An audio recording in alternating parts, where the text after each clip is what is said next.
जी नमस्ते, मैं हूँ राकेश और स्वागत है आप सभी का हमारे यूट्यूब चैनल एजुकेशन मोड 1 पे। सीटेट जुलाई 2025 के एग्ज़ाम को ध्यान में रखते हुए हम एसएसटी का प्रिपरेशन कर रहे हैं और एसएसटी में क्लास 6, क्लास 7 और क्लास 8 इन तीनों ही क्लासों का 3-3 बुक लगा हुआ है, इतिहास, भूगोल और आपका जाकर के राजनीति विज्ञान। सबसे पहले हम क्लास 6 का एनसीईआरटी कर रहे हैं। क्लास 6 का एनसीईआरटी में जो इतिहास का बुक है हमारे अतीत पार्ट 1, इसको हम लोग चैप्टर बाय चैप्टर एमसीक्यू के माध्यम से डिस्कस कर रहे हैं, पूरे पाठ को समझते हुए चल रहे हैं। सबसे पहले हम लोगों ने इससे पहले क्लास 3 कंप्लीट कर चुके हैं, चैप्टर नंबर 3 तक कंप्लीट हो चुका है। फिलहाल में आज का जो सेशन है, इस सेशन में हम चैप्टर नंबर 4 के ऊपर डिस्कस करेंगे। चैप्टर नंबर 4 जो है, चैप्टर नंबर 4 है क्या बताती है हमें किताबें और कब्रें। ठीक है, आपको देख लेना है यहाँ पर। चैप्टर नंबर 4 क्या है? चैप्टर नंबर 4 है क्या बताती है, क्या बताती है हमें किताबें और कब्रें। ठीक है, किताबें और कब्रें, ये वाला टॉपिक आज हम डिस्कस करेंगे। एमसीक्यू के माध्यम से देखेंगे किस प्रकार के प्रश्न यहाँ से बनते हैं। और मैंने आपसे कहा था कि आपको चैप्टर नंबर 4 को पढ़ कर के आना है। यदि आप चैप्टर नंबर 4 पढ़ कर के आए हैं तो आपको ये क्वेश्चन आसान लगेगा।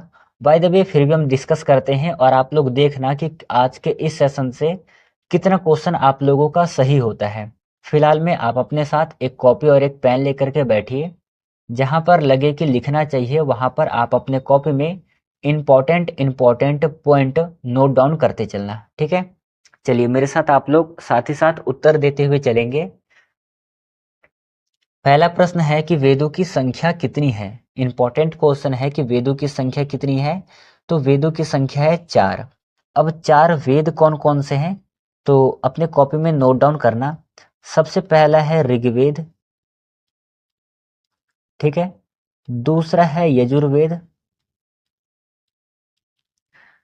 तीसरा है सामवेद और चौथा है अथर्ववेद। तो ये 4 वेद है। चारों वेदों में से जो ऋग्वेद है, ऋग्वेद जो है ये सबसे प्राचीन वेद है। ठीक है, ऋग्वेद सबसे प्राचीन वेद है, ये भी आपको याद रखना है। और सबसे अर्वाचीन वेद कौन सा है? सबसे अर्वाचीन वेद जो है अथर्ववेद है। अथर्ववेद को जादू टोना का वेद भी कहा गया है। ठीक है, किस क्या चीज कहा गया है? जादू टोना का वेद भी अथर्ववेद को कहा गया है। तो वेदों की संख्या कितनी है? वेदों की संख्या है 4। 4 वेद कौन कौन से हैं? ऋग्वेद, यजुर्वेद, सामवेद, अथर्ववेद। इन चारों में से सबसे प्राचीन वेद कौन सा है? सबसे प्राचीन वेद है ऋग्वेद। और सबसे अर्वाचीन वेद कौन सा है? सबसे अर्वाचीन वेद है आपका अथर्ववेद। तो ये आप अपने कॉपी में नोट डाउन कर लेना। ठीक है, चलिए अगला क्वेश्चन देखना है। अगला क्वेश्चन है कि ऋग्वेद में वर्णित प्रथाओं को क्या कहा जाता है? A B C D 4 option है। बताइएगा कि ऋग्वेद में वर्णित प्रथाओं को क्या कहा गया है। उत्तर है आपका सुक्त कहा गया है। ठीक है, ऑप्शन नंबर सी सही आंसर हो जाएगा। जैसे कि आपने अभी इससे पहले पढ़ा था कि सबसे प्राचीन वेद जो है कौन सा है? सबसे प्राचीन वेद हमारा ऋग्वेद है। ठीक है, ऋग्वेद के लेखक है, ऋग्वेद के ऋषि है। ऋषि कौन है? ऋग्वेद के ऋषि है आपके अग्नि। ऋग्वेद में मंडल कितने हैं? तो आपको याद रखना है ऋग्वेद में 10 मंडल हैं। इसमें सूक्त है। ठीक है, कितने सूक्त हैं? तो 1028 इसमें सूक्त हैं। अनुवाक कितने हैं इसमें? ऋग्वेद में अनुवाक की संख्या कितनी है? तो प्यारे साथियों आप अपने कॉपी में नोट डाउन करना कि अनुवाक जो है इसमें 85 है। ऋग्वेद में कितने अध्याय हैं? तो ऋग्वेद में अध्याय की संख्या है 64। यहाँ पर जो सूक्त शब्द है, इस शब्द का मतलब क्या होता है? सूक्त शब्द का अर्थ क्या है? तो सूक्त शब्द का अर्थ है कि अच्छी प्रकार से बोला गया या फिर कहा गया। ठीक है, ये भी आपको याद रखना है क्योंकि ये वाला प्रश्न बन चुका है, अब तक यहाँ से प्रश्न पूछा जा चुका है, तो आपको ये याद रखना है। ठीक है, बाकी बात ऋग्वेद से रिलेटेड कुछ और इम्पोर्टेंट जानकारी है, ये सभी आपको अपने कॉपी में नोट डाउन करते हुए चलना है। चलिए अगला क्वेश्चन देखना है। तीसरे नंबर का क्वेश्चन है कि दक्षिण भारत के किस भाषा परिवार की भाषाएं बोली जाती है, सॉरी, दक्षिण भारत में किस भाषा परिवार की भाषा बोली जाती है? तो दक्षिण परिवार में जो है द्रविड़ परिवार की भाषा बोली जाती है। ठीक है, कौन सी भाषा बोली जाती है? द्रविड़ परिवार की भाषा बोली जाती है। अब द्रविड़ परिवार में कौन कौन सी भाषाएं आती है, अपने कॉपी में नोट डाउन करना। तेलुगु, तमिल, तीसरा है कन्नड़ और चौथा है मलयालम। ये चारों जो है ये द्रविड़ परिवार की भाषा है जो कि दक्षिण भारत में बोली जाती है।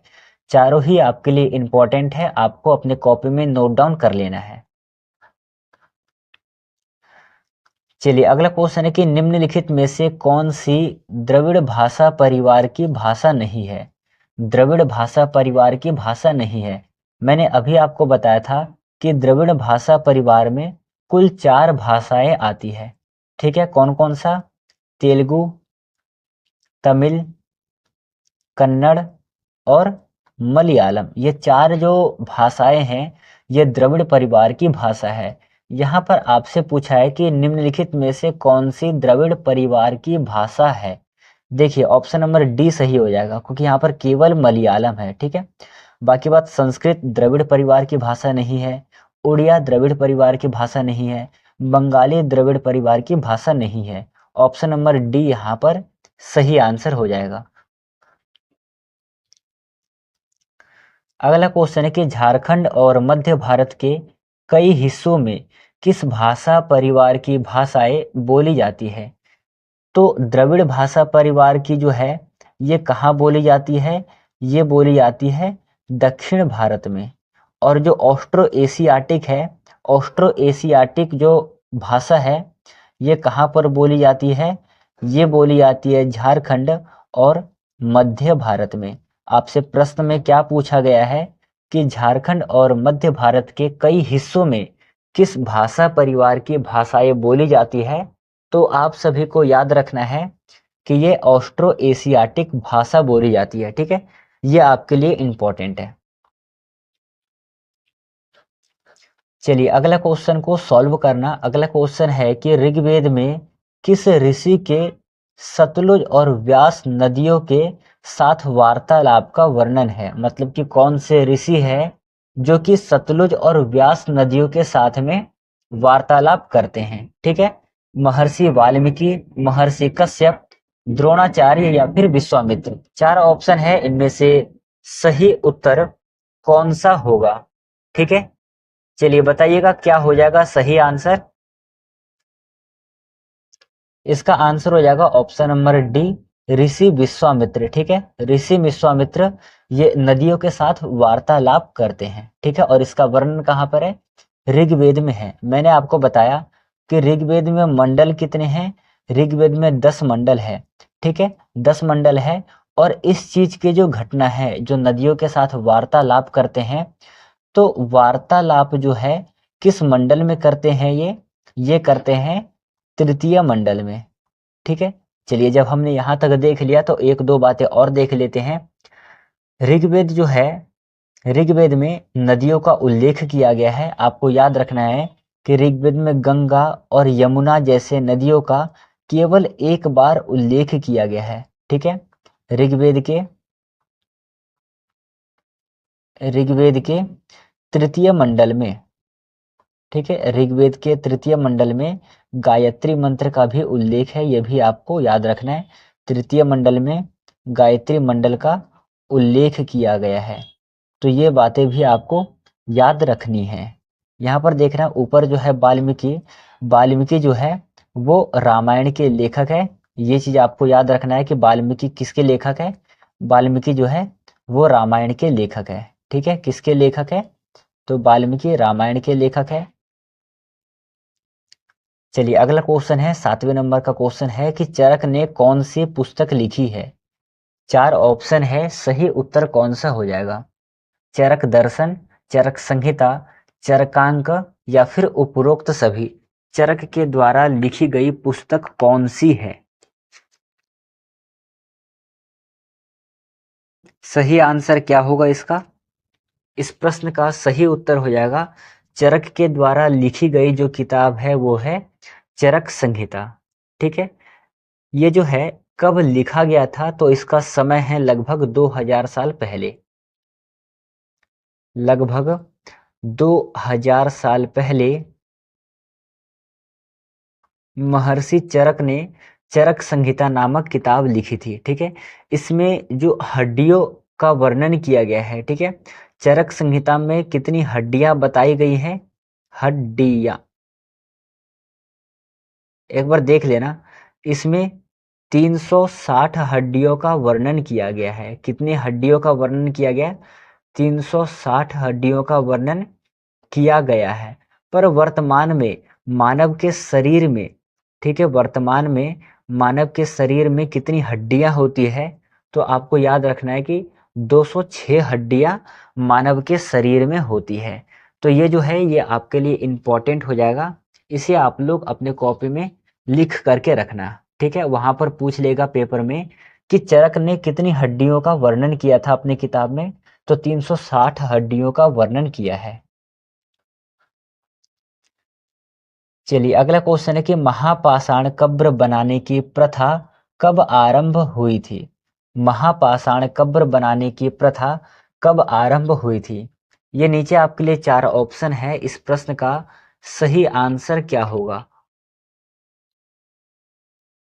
इसका सही आंसर होगा लगभग 3000 साल पहले जो है महापाषाण कब्र बनाने की प्रथा प्रारंभ हुई थी। ठीक है, ये किस महापाषाण नाम से ही पता लग रहा होगा ये किस चीज का कब्र बनाए जाते थे? तो पत्थरों के कब्र बनाए जाते थे और इसकी जो शुरुआत है ये लगभग 3000 साल पहले प्रारंभ हुई थी।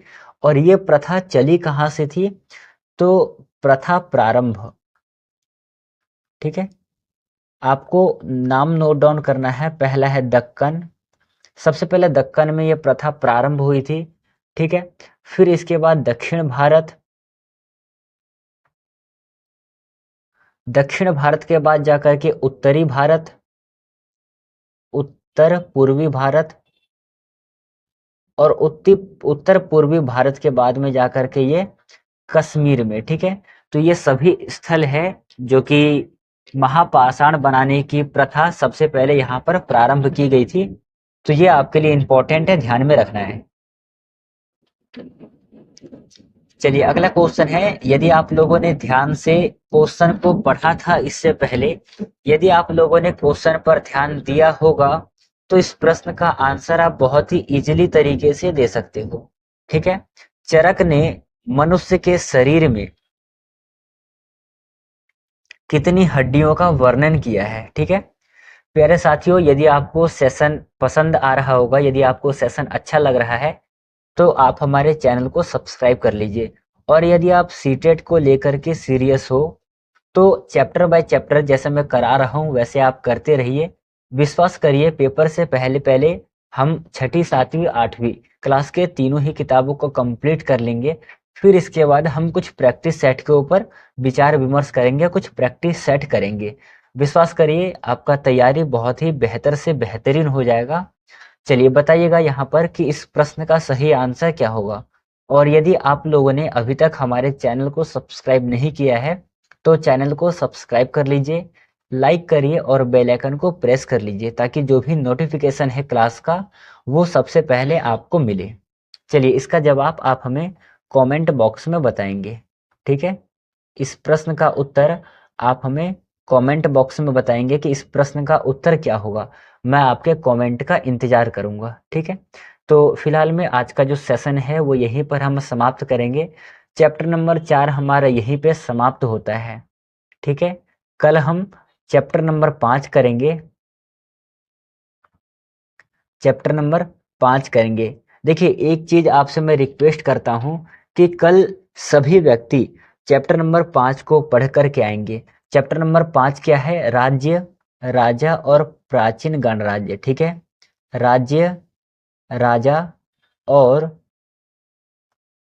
प्राचीन गणराज्य, ये वाला टॉपिक आप लोग पढ़ करके आएंगे,